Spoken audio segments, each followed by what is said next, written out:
To the High at 9 News Hour, where you will hear from cannabis industry experts and professionals from around the country talk about important topics while shining light on global issues and discussing cannabis as it relates to politics, regulation and reform, data and technology, science, research and medicine, family and parenting, art, celebs and entertainment, fitness, sports, mental health and wellness, and plant-based medicines and entheogenics. Together, we are building a stronger community, fighting the stigma and creating change. With your hosts, Jason Beck, Rico Lamitte, and Nicole West, joined by special industry expert correspondents from around the country and daily antics brought to you by Cannabis. Coming to you live Monday through Friday at 9 a.m. Pacific Time. Thank you for getting high at 9 with us.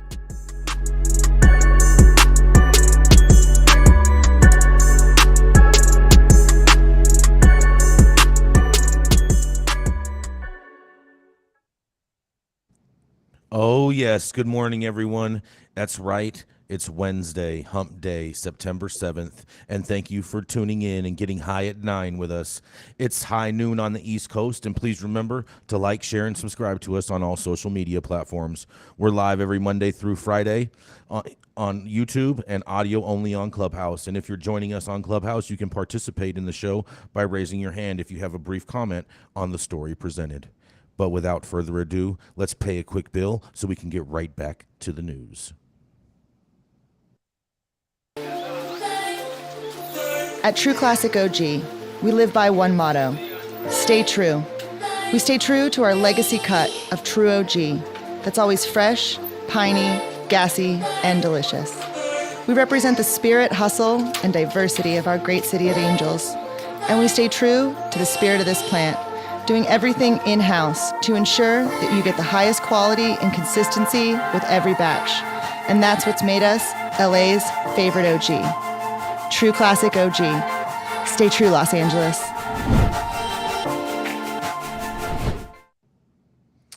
Oh, yeah, that's right, everybody. Thank you all so much for joining us today. Our first presenter today, that's right. He's the dope dad that loves to change dirty diapers. When he's not changing dirty diapers, you can often find him babysitting grown adults at a TEDx convention. And when he's not doing any of that, that's right, he used to play college football. So you know what he does? He constantly backpedals, especially on safe banking. Coming up to the stage next, it is none other than the dope dad himself, Rico Lamitte. What's happening, y'all? I think my video is a little delayed here. I blame it on the power grid. Either way, appreciate the illustrious introduction there, Mr. Jason Beck. It's phenomenal. And thank you all for getting high at 9 with us once again, to everyone out in the audience. My headline today is from redheaded black belts Kim Kemp. Cannabis growers asked to turn off grid power and use backup generators. California's hot, like really, really hot. And not like, yo, it's Cali, bro, it's hot, deal with it. Nah, it's not that kind of hot. Some have been calling it another drought. A drought, by definition, is a prolonged period of abnormally low rainfall leading to a shortage of water.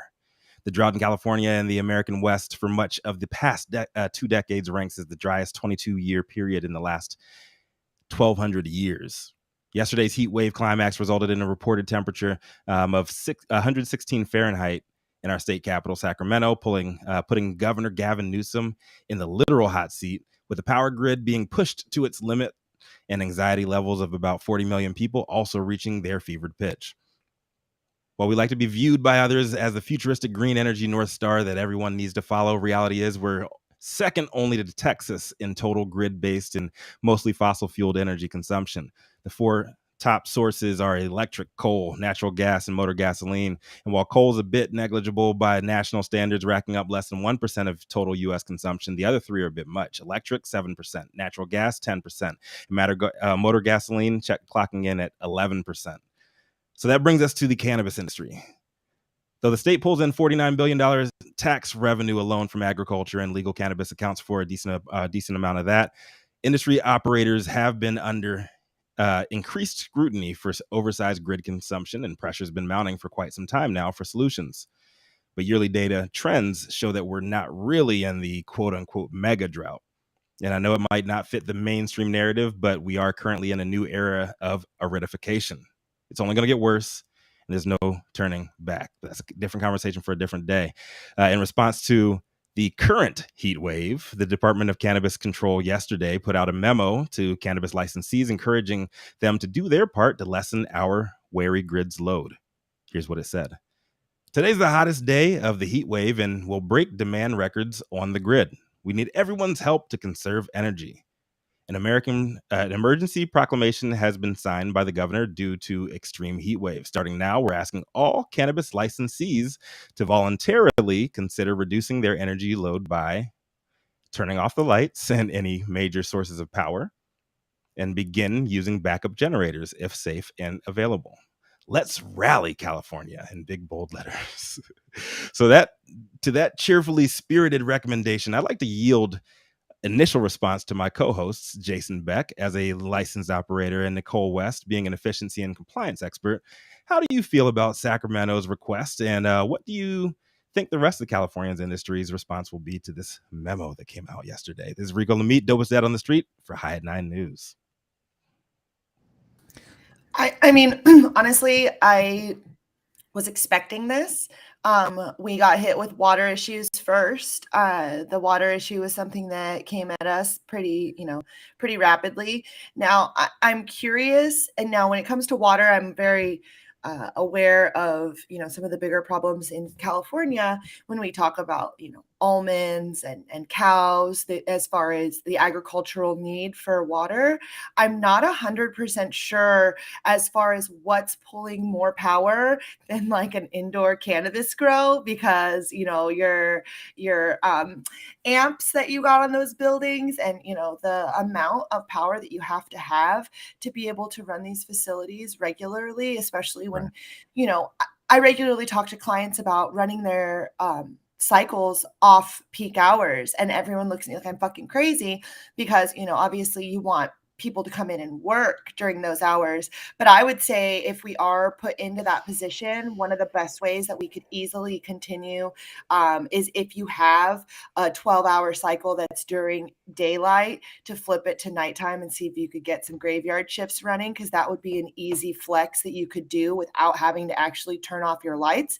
But a lot of people are running 24 hours. So like the reality of, use less water, use less power when you have an indoor grow is fucking insane. And I mean, I own a Tesla. So like I got a warning on my fucking charger the other day that was like, by the way, don't go charge your car. I'm like, thanks. I was told that I had to get one of these, and now I'm told don't go anywhere because we can't charge up.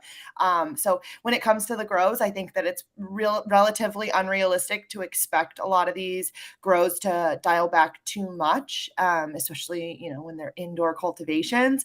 Right now, the ACs and the dehumidification in some of the situations are probably just as big of a deal as the lights. But I just think that it's, California's going to flex on that ass, literally, and just fuck the power grid up, because real life, I know everyone's just sitting in their house right now blasting their ACs. I mean, Shout out to HVAC. I think this is all just total bullshit, and I think they should focus all their efforts on the bullshit crypto industry of all the miners, because those are all the people that are putting a major strain on the grid that's not paying any taxes into the government. Yeah, that's crazy. Jason, I'm just so glad you mentioned that. I was going to say that same thing. I mean, I think California could take a closer look at the crypto industry and their impact on the grid, for sure. But, lights are lights, and super powerful lights over thousands and thousands of plants going all the time. I mean, that's going to stress the system. I mean, this coming from somebody, in Texas with their own power grid. So maybe I should sit this conversation out. I think it's still relevant. It's all a bunch of bullshit. It's all total bullshit. And it's crazy how the majority of cannabis operators can't use solar because of a bunch of subsidies going to the large energy companies. You can use solar, but it's 3-to-1 on square footage of roof to floor. So even if you were running, and that's on like standard lighting. So when we're talking about like, HPS, when we're talking about HID lighting, like You'd need a fucking football field for every 10,000 square foot building that you have. Right. I mean, and who has all that extra space to just park all these batteries that you're going to have to change out after 10 years anyway? I mean, The largest producers, the largest failed plot of program. land. Well, what you do is direct grid tie solar, where you run your lights in the daytime using the sun, and so you bypass the need for batteries. But really, this whole issue points to the fact that what nobody's discussing is indoor cannabis was only a modality to keep the cops off your back. And now that cannabis is legal, or for people who are rocking legal cannabis, they should really be just getting out from doing indoor cannabis grows, because there's actually no reason at all for them to happen other than to Whoa. other What than do to you cops. mean, bro? What do you mean? What I mean is this: if you're legal, you should be growing mixed light or greenhouse. No way, If- bro. If you're breaking the law and you're an outlaw, then keep it in your closet or in a warehouse. I No, I agree and I just- disagree. There's going to be about 15% of the market that will demand a certain level of quality that you cannot find with nature. You just can't. Like, as far as consistency and being able to control the elements, Mother Nature likes to flip it on you all the time. So I'd say if we had, look at the square footage, if less than 15% of that was allowed to be indoor cultivation, that to me could make sense. But right now we're like not even close to that. If We're- I had we're- to smoke mixed light weed and greenhouse weed and outdoor weed, I honestly You're- would quit. I would You're quit. part of the Jason 15%. Jason Yes. Beck voted for outdoor to be the overall winner at the Emerald Cup because it was the best. That The was good Emerald weed. Cup- That was and that was like one unicorn in the midst of like finding. That was like finding a needle in a haystack, bro. Jason. Those things don't even exist. Jason, And I sounds bet like you you're all just that weed is all backpedaling sold right now. out too, because it actually won the Emerald Cup and it was fire and it was outdoor. And I did run the campaign of Buy Better Gas to secure its victory. All right. Well, with that said, I guess we'll run to the campaign manager of gas. Thank you so much for that story, Rico. Up next, we have Mr. Jason Beck. Jason's the longest running retailer in the history of cannabis globally. He's also the highest Republican that any of us will kick it with. And he's probably one of my favorite people to watch piss off everyone in the room. So, Jason Beck, what do you have for us today? Oh yeah, I have been known to be pretty good at that. As if you can't tell from my lovely, illustrious home out in Florida. But nonetheless, today my story is from Oklahoma. And this is a follow-up story because we've kind of been covering this issue. But yesterday, the Oklahoma Supreme Court agrees to consider the marijuana question. The Oklahoma Supreme Court agreed on Tuesday to consider whether a question on legalizing adult use cannabis should appear on the ballot in November. Oklahomans for Sensible Marijuana Laws gathered enough signatures to qualify for the state question 820 for a statewide vote, but because it took longer than usual to count the signatures, it's not clear if there's enough time to get the question printed on the ballots ahead of the November 8th general election. Officials with the but because it took longer than usual to count the signatures, it's not clear if there's enough time to get the question printed on the ballot. Was that? Sorry about that, guys. Not sure. Did what you that- just loop yourself in? I didn't do that. I didn't do that, but that was pretty Chopper weird. style, chop, Yeah. chop, chop style. I mean, you That was know, impressive. you guys are welcome. It's the California fucking grid, bro. It is. It is. I'm blaming it. It's a Biden's America. So I that's took what my I'm happy blaming it pills on. today. I thought for sure that was me. Oh man. What was in my head?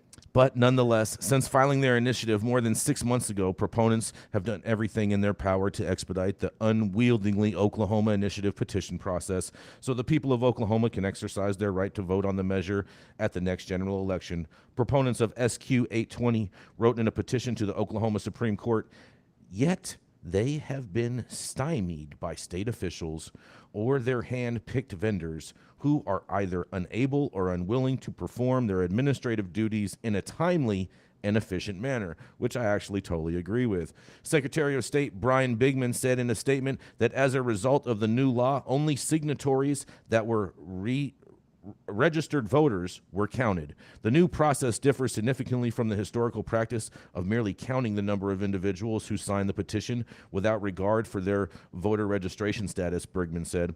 Our office has been in constant communication with the proponents, and we look forward to working with them and other interested parties as we continue to improve the new process. If the group is unsuccessful getting the question on the ballot this year, the governor could either call a special election or the question would be on the November 2024 ballot. Oklahoma already has one of the most robust medical cannabis programs in the country, with roughly 10% of the state's residents having state-issued medical cannabis cards that allow them to purchase, grow, and consume marijuana. The current 7% excise tax on medical cannabis sales generates about $5 million in state revenue each month, plus another roughly $6 million each month in state and local sales taxes, according to figures from the Oklahoma Tax Commission. Well, I'll tell you what, Oklahoma Supreme Court, I advise you to make sure that this is on the ballot and make sure the people get what they want, because Oklahomans need adult use cannabis, because you already have one of the largest trap markets in the country, and why not just add on anyone else to buy? And this is Jason Beck reporting for High at 9 News. I love this story so much, Jason. Thank you. Thank you. Are you going to drive to Oklahoma and go buy some adult use cannabis if it makes it on the ballot and it passes? Absolutely, I will. I absolutely will. And so will so many millions and millions of Texans. Yeah. I mean, it's just closing in, man. And I love it. I'm a big fan of going on the first day of regulation. I've been in 6 states now, and I would go to Oklahoma. Let's do I would this. go to Oklahoma just to say that, like, holy shit, like this really happened. We have Roz. Yeah. We have Let's Roz do joining this. us from Clubhouse, who has something to say on this too. What do you have to say on this, Roz? Well, we're going ahead at Oklahoma. Nicole Lafong is taking our Oklahoma team. There's a big outdoor festival there coming up this weekend. So it's a very robust, for a medical market, it acts like an adult use market, but it's still medical only. So I think they just need to go ahead and pass, whatever the laws that we need to happen so that you can have just a market that's open to everyone.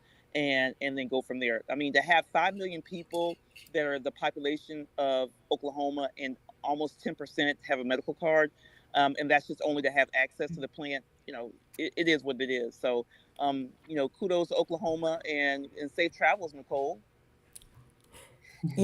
Oklahoma, and with their medical program, does recognize other states. So if you have a card at another state, Oklahoma will recognize it. And, the Texas prescription for THC is kind of a gray area. So I have purchased in Oklahoma. I'm proud to say You don't have a prescription, you have a recommendation. No, I have a prescription in Texas. It's the only state that doesn't protect our doctors from the federal government. That's right. Our doctors have to write a prescription for THC. They are not protected under, Schedule 1 laws. It's fucked up. Wait. Look it up, man. How do they do that? You get a prescription from a doctor who's a part of a program.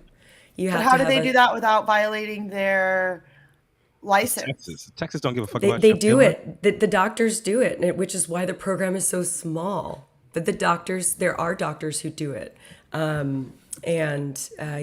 Shout about out to the 25,000. doctors in Texas that are willing to put their doctor's license on the line for people to be able to Yep. smoke cannabis. Shout out to these guys. But we have Nicole Buffong also in Clubhouse who has something to say on this. Another thing about Oklahoma is that they did not approve the metric system. And so the thing is that you've got a lot of product that's coming into the market that is not being tracked properly. And they're not testing for terpenes. When I met with the legislator, with the senator there in Oklahoma, the one that votes for all of the cannabis bills, that was one of the things that I recommended that Oklahoma starts doing and regulating is their terpene profile, because that's really going to tell us what the flower is looking like coming out of Oklahoma. So I'm looking forward to meeting all our Oklahoma family this weekend, Friday, at the Cannabis Awards Music Festival. Amazing. So you still have to get a card in Oklahoma. I was looking up their reciprocity regulations. So it's a temporary patient card. And so you still have to apply through the state. And so it still takes, it's not like you just get to like walk in and be like, here's my card. Because I was like, that would be rad. But most of the reciprocity laws aren't that rad. Yeah, but you guys, you get an understanding of the dispensary situation in Oklahoma. I mean, in the retail licenses that have been granted. I mean, there are so many dispensaries there that something that could very well look like just a little bodega is in fact a dispensary. And yes, they have to have certain things in place to keep their license, but a lot of them don't give a fuck. And know that they can just go down the street and, work with their friend or open up another retail business. I mean, these license holders in Oklahoma who are making money are very, very savvy. Very savvy. I've had several clients that have never had an inspection. Like never. Like no one's ever showed up. And then they're like, I don't know. No, they're allowed to, but like if you're outside of like the main hub of Tulsa or Oklahoma City, like border baby, border towns. And remind, I believe that they did implement the metric system in Oklahoma just recently, didn't they, Nicole? They implemented it, then they got sued, then they halted it, then they implemented it again, and now there's another lawsuit, but it's still inactive. That's amazing. Yeah. Amazing. Yeah. So it is not currently implemented. Some of them do have it implemented. Some and when do he have says it metric implemented. system, he means METRC, yes, track metric. and trace software. Not Oklahoma wasn't smart and go ahead and implement the metric measurement system, because that would be fucking brilliant, and I would be like, these people are brilliant, but that's not what happened. No, so what are the people if they're not brilliant?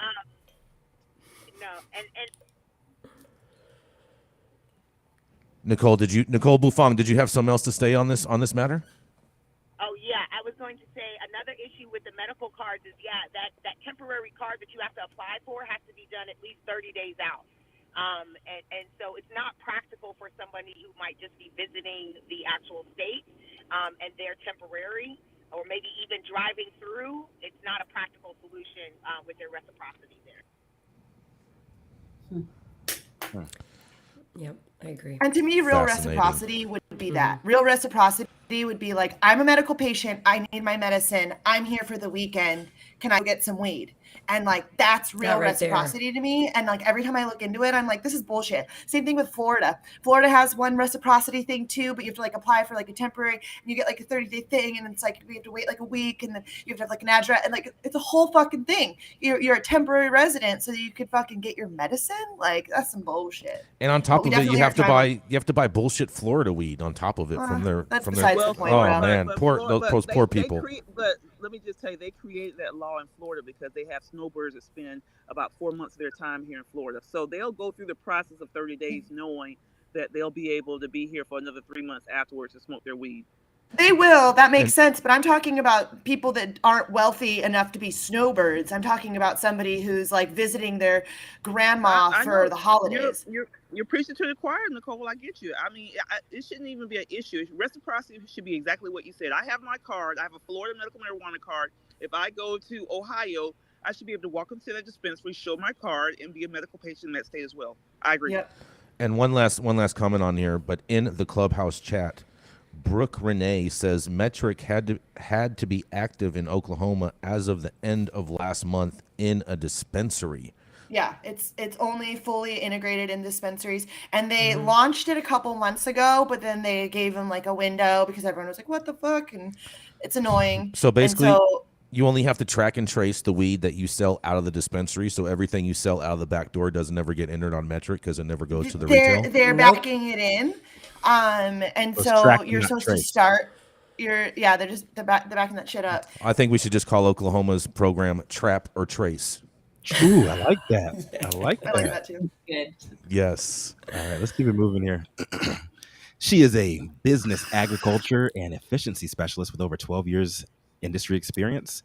Is certified in 3 states as a bona fide bullshit buster, and is high at nines in-house dirtbag expert. Coming to the stage next, the self-described data bitch herself, Nicole West. What you got for us today? Dirtbag expert? That's like my favorite new. Yes, I am Nicole West, your dirtbag expert, literally and figuratively. So my headline today is actually coming out of Morocco. I went down a rabbit hole when I started to read this, and so I'm going to read the article, but then I'm going to teach you guys about something that I didn't know about, which is called the Africa Organized Crime Index, which is like a whole organization to like measure crime in Africa. But this, I'm going to start the sentence or the story by saying, I get to the end of this article and I read the part at the bottom that says, this article was produced by ENACT, which is funded by the European Union and implemented by the Institute for the Security Studies and Interpol. Okay, so this article is put out by this group. So and then I went, we're going to do a little research on this and follow up later, but this has made me have some very interesting thoughts about what's happening right now in regulated cannabis or potential for regulated cannabis in Africa. So as everyone knows, Morocco has long been ranked as one of the world's largest producers of cannabis. In June of last year, Parliament adopted the law to regularize the plant's production for medical, cosmetic, and industrial purposes. While the production of consumption for recreational purposes has still remained prohibited, the new legislation governs all aspects of cannabis, from cultivation conditions to the import of seeds and the export of products. But delays in this implementation have created frustration and mistrust between the farmers and the government. Surprise, surprise. And opportunities for traffickers to continue their trade. This will affect both country and region. And Morocco is among a small growing group of African countries, including Eswatini, Ghana, Lesotho, Malawi, Nigeria, South Africa, Zambia, and Zimbabwe, all seeking to position themselves in a booming international legal market for cannabis. The policy change comes in the wake of global shifts regarding cannabis production. And in December of 2020, for example, the United Nations Commission on Narcotic Drugs reclassified cannabis under the international listing that recognized its medical value, which that's also very huge, and I don't think we talk about enough. The move is also an opportunity for Morocco's government to address the longstanding grievance of cannabis farmer communities who have for years felt disconnected from the central government. There's a decent amount of connectivity with like subsidies and things from the government that these cannabis farmers have never been able to get. So there's only a few areas in Morocco that are eligible for legal cultivation, and it's basically like the north east side, which is Tatouan, Chafawi, and Al Hassoima. And so last year was really turbulent in Morocco. So the kingdom engaged in a prolonged standoff over the status of what the Western Sahara, resolving several crises for the closest European partners with Spain and Germany. And so this land is all in this very tumultuous pseudo war zone at times. So speaking to the stakeholders that are going kind of up against the government or with the government right now, they're saying that they're not allowing enough time for laying the right foundation, whereas the people that are actually operating are saying this is taking drastically too long. So right now, the wait is creating uncertainty and several questions remain unanswered. For example, to what extent can Morocco's future legal cannabis market for export or national consumption absorb the current production level? So the United Nations Office on Drug Crimes estimates that the herb and resin production exceeds 24,000 tons in 2018 for Morocco alone. So the export potential is likely to be limited given that the international market for medicinal cannabis appears to be super saturated. So Morocco's already looking at the market and saying like, everyone's fucking growing weed right now. Like, what are we going to do? But I would like to say that, like, I think there's something very special, and we talk about it often on the show about landrace strains and getting back to like what that looks like and figuring out what the land wants to grow there. And Morocco has been growing cannabis in the soil for hundreds of, not thousands of years. And so for that reason, I think that, we need to kind of lean in on this. But I want to pull something up really quick so I can show you guys. This is nuts. So my screen's sharing the cannabis trade heat map for Africa Organized Crime Index. And so if you go through, they're scoring every country based on the amount of import and export trafficking that they've found through Africa. And so everyone's getting a rating. Every part of Africa has a rating by this organization, and like I said, my mind was kind of blown because I didn't really understand the interaction with Interpol in what's happening in Africa right now, as far as their tracking of and data mining of this as a drug, as a commodity. But I'm super interested to hear what everyone has to say. Basically, the farmers are saying, Morocco, get your shit together because we've been growing weed for longer than any of you guys have been alive. So let us jump in the game. And Morocco's government saying, whoa, we don't really understand what we're doing yet. But I would say Morocco knows what the fuck they're doing. Just let these farmers do what they've been doing and let these people who've been doing international trade for a very long time show you how it's done. And I'm Nicole West, getting high at 9 with y'all. Love to hear what you have to say about this. We I Morocco, say leave the people of Africa alone. Leave them alone. Shit. yeah, Stop trying to track Morocco and sounds trace like us. they sound like the Humboldt County of Africa. Literally, I mean, Morocco is the ridiculous. Humboldt County of Africa. That is like the most like real statement to say. And like they had so much going, and they're doing, and like all these other countries are jumping in ahead. Like, and Morocco has such an opportunity. And yeah, Roz, leave them alone. Like, let them fucking do this. But at the same time, without the interaction and without the help of the government, and you know them supporting the movement, like Morocco's gonna fall behind. I wonder if Morocco is a majority Christian or Muslim country, because when in dealing with advocacy and trying, if there's a large push or a big push from any religious groups there in the country, then that is going to be probably the stronghold. That's the line that the government is not going to cross. 98% of Sunni- Morocco is Sunni Muslim. As someone that has traveled to Africa 3 times, I couldn't agree with you more, Nicole Buffong, on that. That makes total sense. And the same issue is happening. It's happening in Belize right now. Yep, I was going to say that. Thanks, Nicole. I was going to say exactly what you said. It's happening in Belize, where you have a faction of the population, the large percentage wants to see legalization, but the religious group there is really pushing against it. So it's a sad situation. Well, thank you, Self, for that insightful story. I found Morocco very interesting, and like I said, I want to keep following what's going on and watch how Africa developed. Wait, what's there was a hash maker I used to follow from Morocco. He had a poppin' ass Instagram page, and now I can't find him. I think the government actually like found him and like did something bad to him. Definitely the deep state. That's whack. But anyways, thank you guys all for your insight on this, and very interesting conversation, and huge point there, Nicole Buffong, about the religious power of Morocco and around the world for that matter. So for that matter, we will jump to our disclaimer. So time for the relight.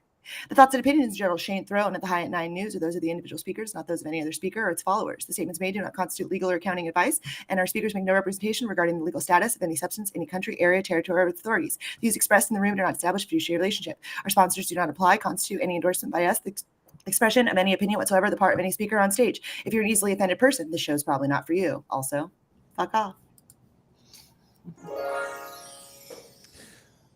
Oh, yeah. Flying into LAX and you want to taste some of the best weed in the world? Then stop by LAX CC, the closest dispensary to LAX. Located at 8332 Lincoln Boulevard and open from 8 a.m. to 10 p.m. 7 days a week. Always make LAX CC your first stop when you touch down in LA and score like a winner. And don't forget to tell them I sent you and that you'd like to get high at 9 for 10% off your full order. Oh, yeah. Thank you for that, Jason. Up next, we've got the CMO of Event High and also the co-host of and founder of the groundbreaking professional women in cannabis networking series, Blunt Brunch. And now that she's moved to Arizona from California, I hope that she still votes California just to trigger Jason Beck. Up next, Adelia Carrillo. What do you have for us today? Hello, everyone. So today's article is, despite cannabis now being legal in New York, child welfare agencies are still using weed to separate families. Now, although cannabis is a medical and adult use, although New York is a medical and adult use state, child welfare agencies are not backing down. They are continuing to cite use of substance in family courts, with parents sometimes being separated from their children because of cannabis consumption. There are continued reports that majority of the time, these parents are often minorities who we all know has been disproportionately adversely affected since the war on drugs. When cannabis went recreational in New York State, many lawmakers came to bat, arguing that racial equity was one of the main potential benefits behind this decision. But available data doesn't seem to support the view. Now, as I dove into this story, this issue a bit further, I found a story about a woman named Joaquina Brooks, and she shared that she was giving birth to her second child in Brooklyn. She tested positive for cannabis, And although her newborn tested negative, Child Services took her daughter and her older son away. After filing a petition to demonstrate that she neglected both children, predicated on her testing positive for cannabis. Now, Gothamist reviewed Brooks' case for each of her children, all of whom are now in foster care. Cannabis is the basis of the first case, according to the records. It cites her positive tests and allegations that she is an addict, which she denies. Records show that every subsequent petition against her for each of her children over the last decade cites the first case as a basis to deem her neglectful in the others. Just days before recreational cannabis was legalized last year, Brooks actually lost her parental rights for 4 of her children.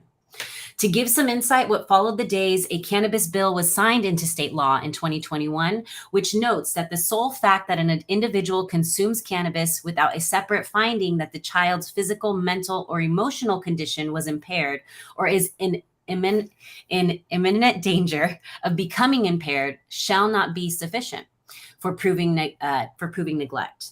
Now, Gothamist interviewed other parents who have been affected by these decisions and had a look at court documents showing that despite cannabis being legal, the drug continues to play a factor in family separations.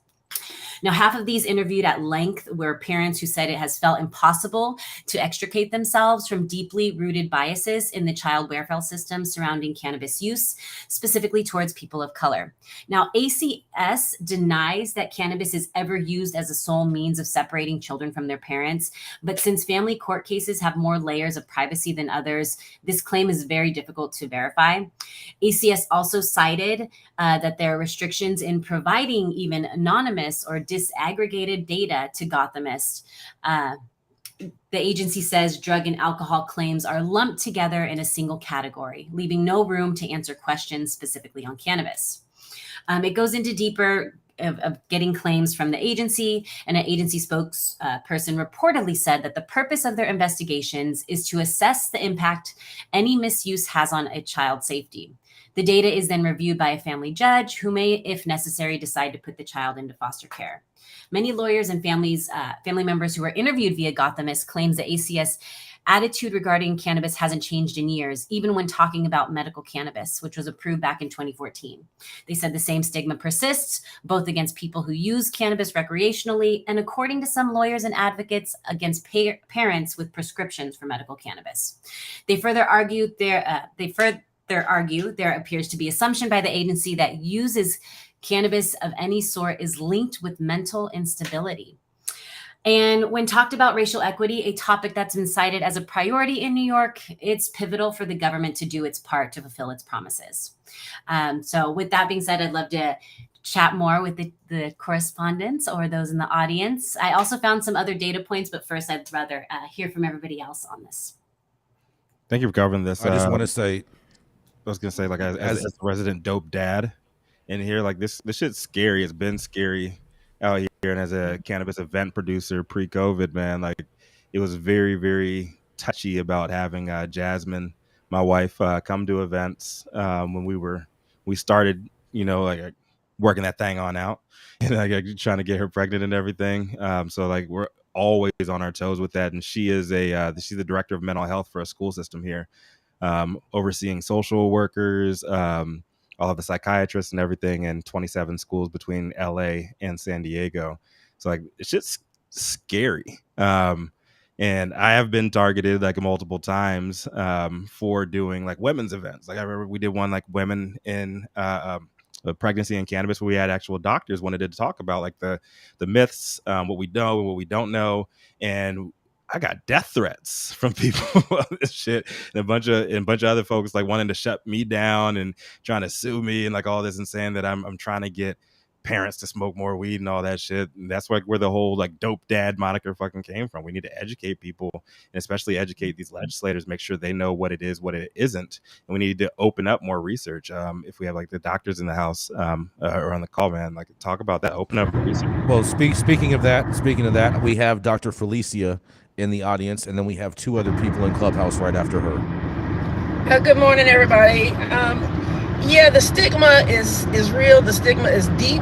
And, you have prohibitionists who are just hanging on, digging in their heels, despite the growing legalization. But the biggest problem, in my opinion, is the research that we have. is poorly designed or was designed to shed a negative light on cannabis, and it does not reflect reality of the effect on the mothers or the babies. And until we can get better research, we're going to have these issues. And you got your major organizations like the American College of Obstetricians and Gynecologists and the American Pediatric Association. All the official statements are that cannabis is bad for the baby, and therefore you're going to get this resistance and bureaucracies, because all they need to do is just point to the research. But we have got to educate, and we've got to get the federal ban off of cannabis so that researchers can do the research and show everybody that cannabis is one of the safest things that they can use for their families. Deschedule or bust. 100%. Thank yeah. you. Michelle, do you have something to say? 20 seconds or less. Just wanted to say that, yes, this is a real thing happening. I'm going through a nasty divorce with my soon-to-be ex, and his main thing that he has against me is the fact that I am a marijuana user, and says that I am smoking in front of my children, which I never do.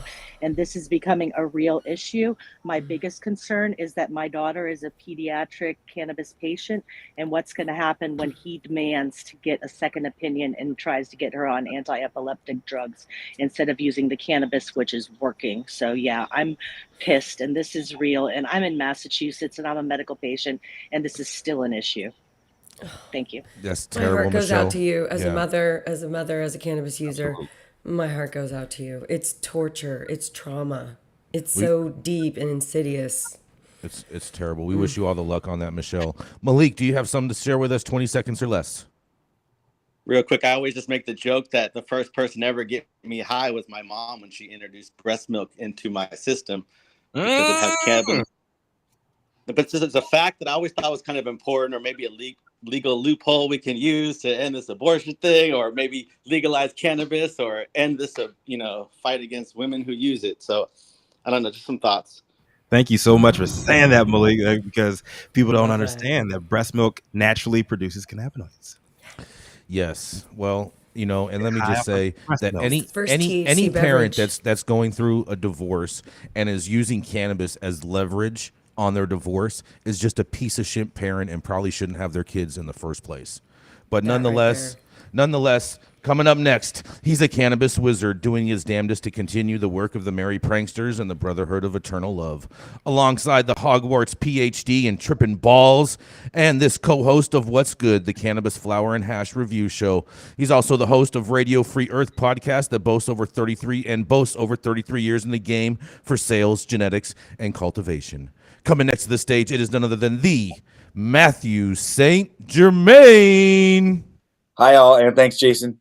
Hey, Jason, I'd like to have you come up here for a week and just introduce me everywhere I go like that. Do you think we could work that out? We can work something like that, and I will be up there with you when we're judging the Emerald Cup again. I'll hold the camera. Alternatively, he can go to a strip club and get the announcer job.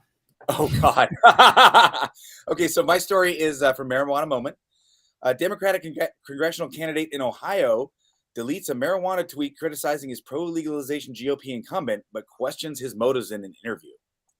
A Democratic congressional candidate in Ohio recently deleted a tweet attacking incumbent Representative Dave Joyce, Republican, Ohio, over his scheduled participation in a cannabis conference later this month, saying the fallout wouldn't die over what he described as a misinterpreted post.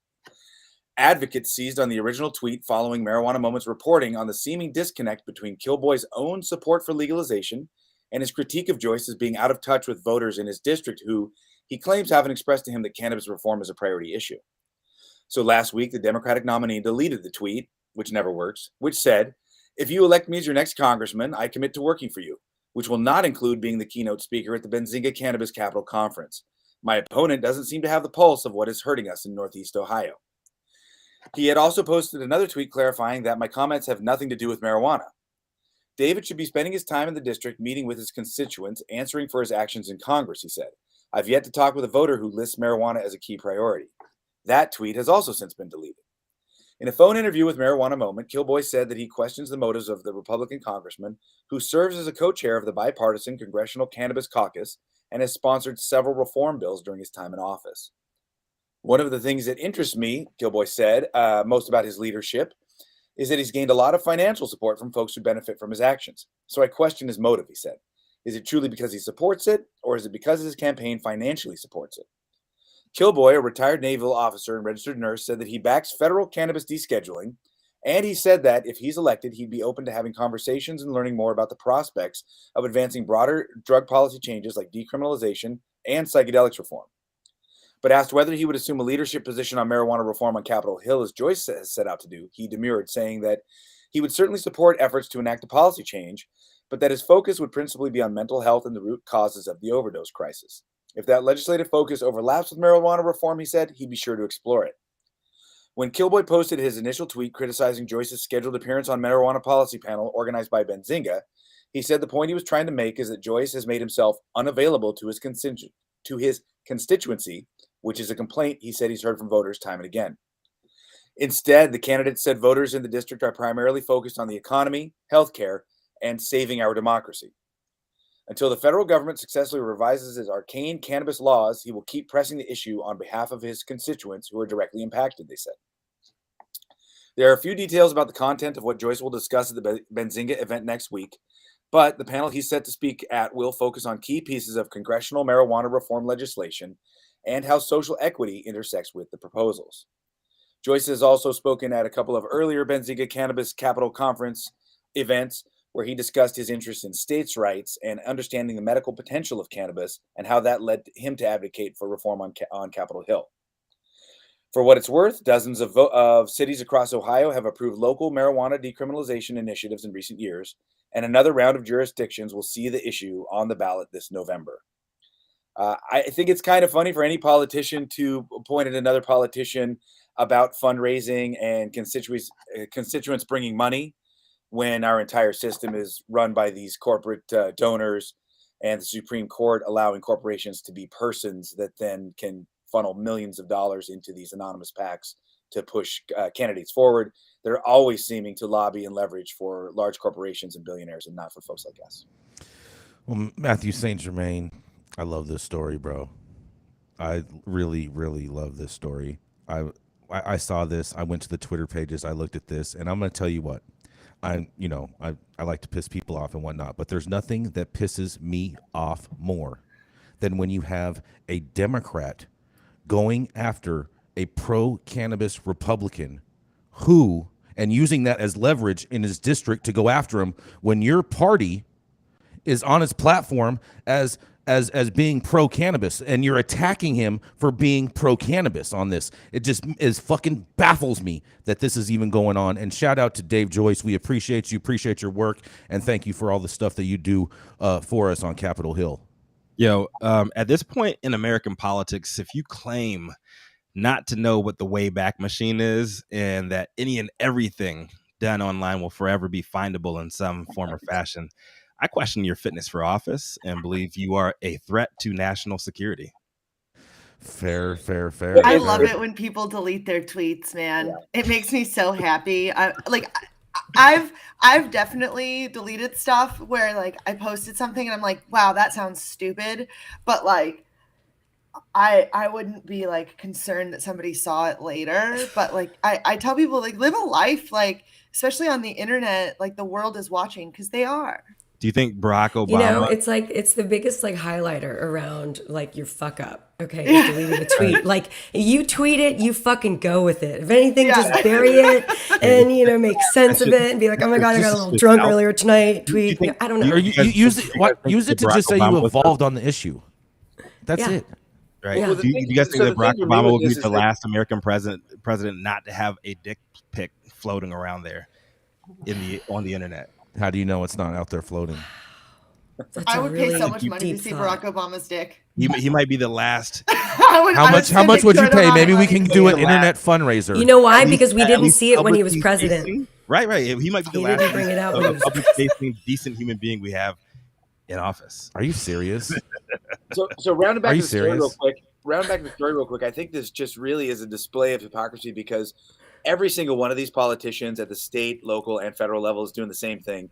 They're taking these paid speaker gigs and they're spending 99% of their time raising money and enriching themselves instead of actually working for us, their constituents. And I think Well, that's and the real highlight campaigning is so fucking expensive that it's Yeah. like you literally have to sell your soul or like your kidney or like your child to be able to do it, unless you just sell your, you know, your promises to people. What we need is The reality. a system like Europe. In Europe, all candidates are given equal airtime and equal commercial time at state expense. And what that does is whoa, somebody's frying bacon. What that does is it literally levels the playing field and allows a much richer field of candidates to have chance of being elected to office. And that's why you see stuff like glyphosate, which causes non-Hodgkin's lymphoma and Parkinson's disease, being outlawed in Europe, whereas it's still used everywhere in America. I could go on at length with that. For Don't drink Mountain Dew. Right, no, for real. Let's put that shit in the props, though. No, but up next, we have. It is my absolute pleasure to introduce this cannabis storyteller, advocate from the Lone Star State. She's the co-founder of Grow House Media, and you can find her weekly on her podcast, Feminized. You might have seen it, you might not have. If you haven't, make sure you guys check that out. It is Liz Grow. Hey, thank you so much for having me. I always love being high at 9 with y'all. And today I'm bringing you guys a story from the MJ Biz Daily, and it's marijuana businesses in Michigan and Pennsylvania unionize. Now, I just want to preface this brief little story with the reason that I chose it. I feel, to me, this is like, wow, these are very big steps in the industry, and I feel like it's adding credibility to the industry, but I'm really dying to hear everyone's thoughts on this. So let me dive into the story. The United Food and Commercial Workers has helped unionize 2 more marijuana businesses. Workers at the True Leaf Medical Marijuana Dispensary in Pittsburgh North Shore neighborhood on Monday voted to join UFCW Local 1776, according to a news release from the union. And last week, workers at the Loom Cannabis store in Monroe, Michigan, voted to join UFCW 876, a Detroit TV station reported. The UFCW's Local 1776 now represents roughly 600 cannabis workers in Pennsylvania, according to the union's release. The Local 1776 has unionized other Pennsylvania cannabis businesses, including vertically integrated Canatech and Vireo Health subsidiary Pennsylvania Medical Solutions. In Michigan, the UFCW's Local 876 has unionized such cannabis businesses as retailer Authentic 23. Now, the latest to join the union, Loom in Monroe, is among the 40 stores that make the parent company of one of the largest marijuana retailers in Michigan. Okay, so unionizing workers, I mean, we all know that it helps them get better pay, better benefits, and generally puts workers in a better power position. And Michigan and Pennsylvania are states that have been doing this since unions became a thing. Now, y'all know I'm in Texas, and we don't unionize here. We are a right to work state. We really do things differently and backwards a lot of times, and we just figure it out our own ways. But there are downsides to unions that increase the cost of the goods to the consumer at the end of the day, and it's also harder to promote and terminate in unions. So I really just want to know from my fellow correspondents and the audience, what do you think about unionizing cannabis, period? I mean, what do you think about unions? Is this an exciting story to you guys too? I know Nicole has something to say on this one. Okay. I got big opinions, y'all. I got big opinions. Yes. Let's hear 'em. Yes. I got opinions the size of my ass, y'all. So, first and foremost, unions are necessary. Human beings are trash as a whole in like the most kind and loving way I can say. And for the reason of human beings being trash, we have to keep them in fucking line like regularly. Human beings are like habitual line steppers too. It's like just, and so if we're allowing humans being habitual line stepping trash bag dumpster fire corporation version to make all of these decisions for people that are workers in the cog in this giant fucking machine. They're, you know, these little bits, they will abuse humans. Humans will be abused. And so without somebody showing up, and yeah, sometimes they did, and there was a point where the unions got out of hand. They became very mafioso. They've been trying to leverage them back, but at this point, the gangsters ain't the fucking mafia anymore, y'all. It's the government. And so for that reason, they're this weird point in between that, like, man, as a little person in the big machine, I know that as a little person in this big wheel cog fucking spinning chaos, I'm glad to have them on my side when things go fucking sideways, because I can be like, hey, people aren't supposed to treat people like this. And like, I can sound like a psycho all by myself, or I can go tell the union and be like, hey, like, this is inhumane. And especially in a place like California with agriculture as big as it is, necessary, necessary. And the reason why it's big in Michigan is because the auto workers and the fucking, all the people that were getting factory abuse, it was fucked up. People were getting treated like fucking trash. And it still happens. Carnegie. And it still happens to this day. And so, you know, do I believe in unions? Yes. And as anybody, you're right. It does cost a little bit more. Right? But if you're not capable of paying your fucking staff enough to live and be good humans, don't run that fucking company. Let's bring the fucking world back to a homeostasis of treating people to a living wage. And yeah, sure, some of these monster conglomerate businesses are going to fucking struggle. So be it. So motherfucking be it. Yes. Gotta wrap it. Yeah. Talk your shit, girl.